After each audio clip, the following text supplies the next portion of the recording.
Bonjour, bienvenue, je m'apprête à faire un tirage pour la vie amoureuse pour la fin du mois d'octobre et le début du mois de novembre. Donc voilà, j'ai décidé de faire ça pour tous les signes parce que je trouve que c'est un complément qui peut être intéressant. Vu que j'ai beaucoup de demandes par rapport justement à tout ce qui va être d'ordre sentimental, je me suis dit bon bah on va faire ça bien, on va carrément faire des entre guillemets des horoscopes pour ça. Je commence avec les balances. Les énergies pour fin octobre, début novembre pour les balances. On va prendre 3 cartes. Ok. Ouais, clairement, c'est des belles énergies pour les balances. On voit ici que vous avez, du coup, j'ai l'impression que vous êtes assez équilibré, plutôt en paix avec vous-même. J'ai vraiment des énergies assez, enfin un ressenti, plus que des énergies, là, un ressenti qui est bon, en ce sens où on voit que vous arrivez à la fois à vous occuper et à faire tout ce que vous avez à faire, mais on dirait que vous avez réussi à trouver un juste milieu et vous arrivez aussi à pouvoir...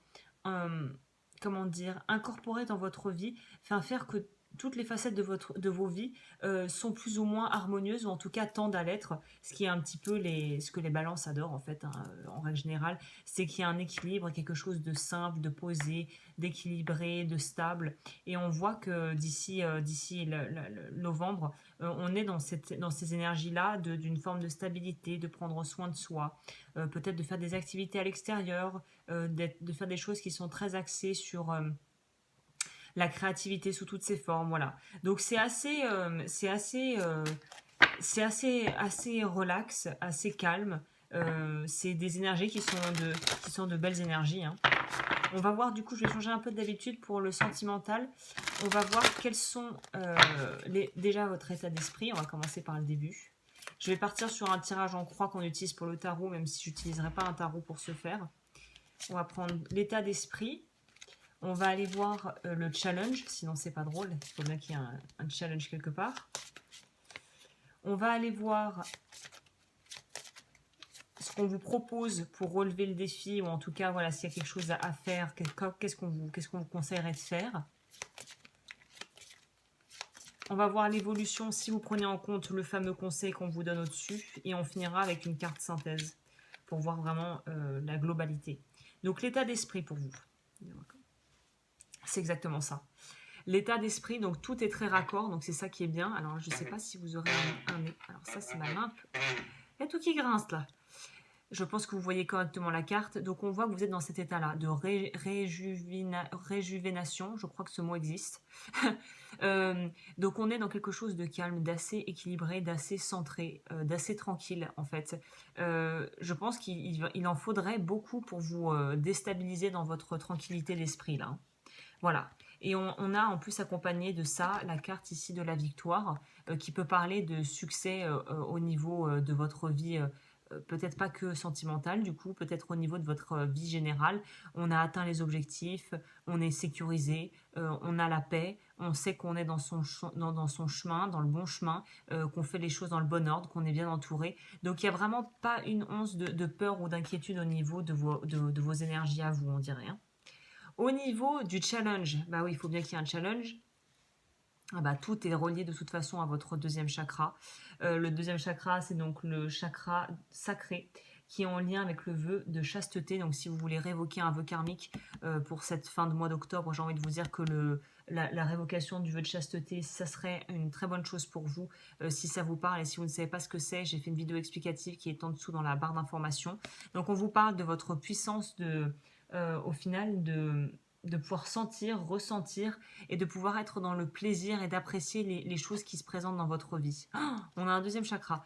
Alors vous, dans les challenges, c'est pas vraiment des challenges à proprement parler, ça va plutôt être des rééquilibrages si vous vous retrouvez là-dedans et que vous avez envie d'essayer. Donc vous, on vous propose de révoquer le vœu de chasteté en lien avec le deuxième chakra qui est le chakra sacré, et on vous propose de révoquer votre vœu de silence qui est en lien avec le chakra de la gorge. Donc vous, clairement, on le voit, on le ressent en fait, on a envie de pouvoir s'exprimer s'exprimer librement, de pouvoir être pleinement soi-même, de pouvoir aller au bout de ses rêves, de pouvoir réaliser ce qu'on a envie, de pouvoir concrétiser ce que l'on désire.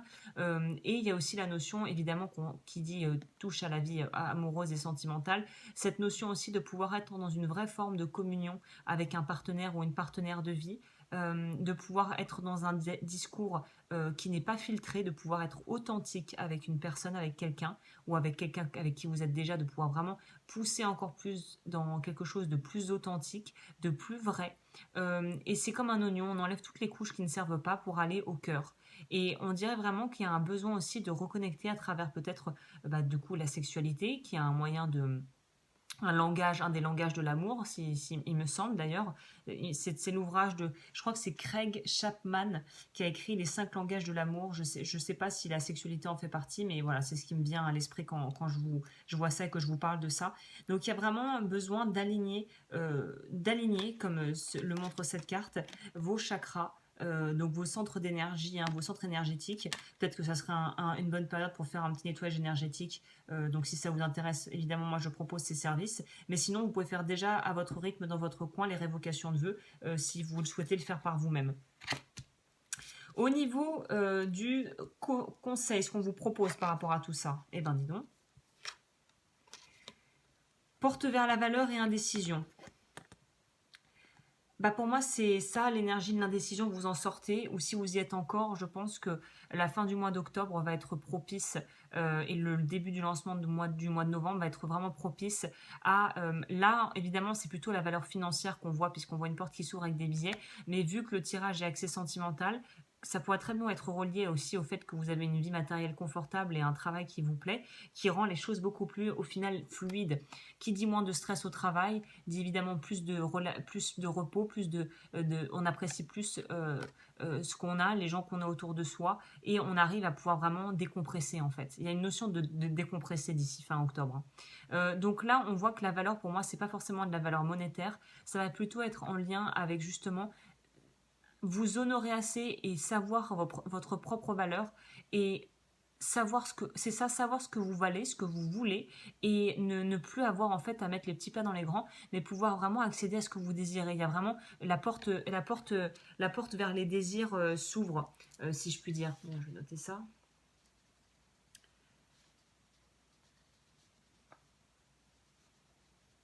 C'est ça. Les portes du désir s'ouvrent. Je ne pourrais pas le dire mieux. Pour vous, il y a vraiment une notion de quelque chose comme ça ici. Donc on est vraiment dans des énergies qui sont très portantes, très expansives. Au niveau de là, le conseil est plutôt, je pense que vous n'allez pas avoir de mal à suivre le conseil entre guillemets que vous préconisent les cartes, puisqu'on voit que c'est juste de s'ouvrir, de s'ouvrir au recevoir, de peut-être travailler sa capacité à recevoir, mais d'être dans une vraie acceptation et de pleinement pouvoir recevoir ce que la vie vous offre en fait. Donc c'est plutôt cool. Si vous arrivez à du coup faire tout ce qu'on vous propose ici, là, la suite du programme, c'est... vous avez énormément de cartes chakras, et pourtant j'ai mélangé. Mais là, je ne pense pas que c'est un vœu que vous ayez à révoquer, c'est un besoin d'ancrage qui peut-être se fait sentir et qui va pouvoir être mis en place. Donc si vous voulez pouvoir poser des fondations solides pour votre fin d'année 2021 et pour rentrer sur de bonnes bases en 2022, en tout cas sur ce qui est en rapport avec la vie sentimentale, et pour pouvoir vraiment mettre en place de nouveaux projets, le 2 aussi dans le tarot, ça va être la papesse. Le 2, ça va être aussi l'union. Donc c'est ça, de pouvoir s'accorder avec quelqu'un, de pouvoir être dans de bons termes avec les gens autour de soi et de se sentir en sécurité dans les relations. C'est ça qu'on vous offre, qu'on vous propose plutôt, le cadeau que vous pouvez vous offrir, si je le reformulais ainsi, c'est de pouvoir vous sentir en sécurité avec vous-même et dans vos relations. Donc c'est quand même un sacré défi, puisque ça implique quand même de devoir au final vous positionner, accepter peut-être aussi de renoncer à certaines choses pour ouvrir de nouvelles portes et enfermer et clôturer d'anciens dossiers. Mais on voit ici qu'on part à l'aventure de quelque chose de nouveau. Ce qui est intéressant, c'est que les cartes se parlent bien dans ce deck. On voit que ce sur quoi on finit, donc si l'évolution est positive et pérenne, on voit que on retrouve nos petits panneaux. Donc là, on revoit que dans votre conseil, c'est se positionner. Et là, on vous invite à continuer dans cette démarche, c'est-à-dire de savoir que même si on n'est pas sûr de la destination, ce qui compte, c'est le cheminement. Et c'est ce que vous allez faire et les rencontres que vous allez faire en fait ce mois-ci. Ce qui est étonnant, c'est quand même avec vous, c'est que là, il n'y a pas une personne qui ressort en particulier. C'est pas vraiment. Je vais peut-être prendre une carte de conclusion justement qui va plus être axée sentimentale, si je peux dire ainsi. Qu'est-ce que je pourrais prendre pour vous? Bah, la période s'y prête, donc je pense que je vais prendre ça. On va aller voir ce que ça dit de ce côté-là. Ça, c'est axé très développement personnel, mais je pense que de toute façon, là, on voit que le tirage, tout est quand même relativement centré sur vous. Il n'y a que un personnage, pour moi, qui avance. C'est-à-dire qu'avant, vous avanciez un petit peu masqué, un peu couvert. Là, on voit qu'on s'est libéré, on fait ses bagages et on s'en va. Mais tout est quand même très centré et focalisé sur vous. Hein. Il n'y a pas d'énergie extérieure, là. C'est très... Ouais, très, très spécifique pour le message pour les balances est assez individuel, on va dire. L'éveil. Ah. C'est peut-être ça, toutes ces histoires de chakras, de tout ça, là. C'est que vous vous ouvrez à quelque chose. C'est comme un peu une mise à jour du système, de vos croyances et de ces choses-là, quoi. Je vais vous lire la carte pour celles et ceux qui veulent peut-être avoir le mantra et le conseil qui va avec. Qu'est-ce que ça nous dit ici ? Si vous avez la sensation que votre perception de la vie se transforme, l'oracle a un message pour vous, vous êtes en train de vous éveiller. Votre fréquence vibratoire augmente, vos perceptions subtiles se développent, vous commencez à sortir de la dualité, cette division que l'homme a imposée au fil des siècles. Vous avez la sensation de retourner à la maison, même si ce n'est pas facile tous les jours. Vous avez la certitude que plus rien ne sera jamais comme avant. Vous sortez du brouillard, vous commencez à vous réveiller, à comprendre que les seules choses qui importent en ce monde sont l'amour, la lumière et la joie. Ne laissez personne vous faire croire que vous faites fausse route, car vous avez trouvé le chemin. Et désormais, vous vous sentirez de chez vous, peu importe l'endroit où vous vous trouverez. Le mantra, c'est « Je m'éveille à une nouvelle conscience, j'accueille l'amour à chaque instant dans mon cœur afin de révéler mon essence divine et lumineuse. » C'est ça, trouver le chemin. C'est se sentir, c'est ce que je vous dis, se sentir en sécurité dans votre vie, dans vos relations. Et savoir que de toute façon, non, c'était cette carte. 2. Sortir de la dualité aussi, pour aller vers quelque chose de plus unifié.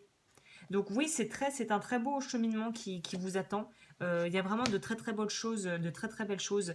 Le serpent, en tant qu'animal, c'est aussi un symbole de régénération, oui c'est ça, avec le soleil, la lune. Donc on voit que tout commence à s'unifier et je pense que vous allez vous sentir beaucoup plus serein et sereine d'ici la fin de l'année par rapport à des relations et par rapport aussi à peut-être des envies pour les personnes qui n'ont pas rencontré justement quelqu'un avec qui faire un bout de chemin.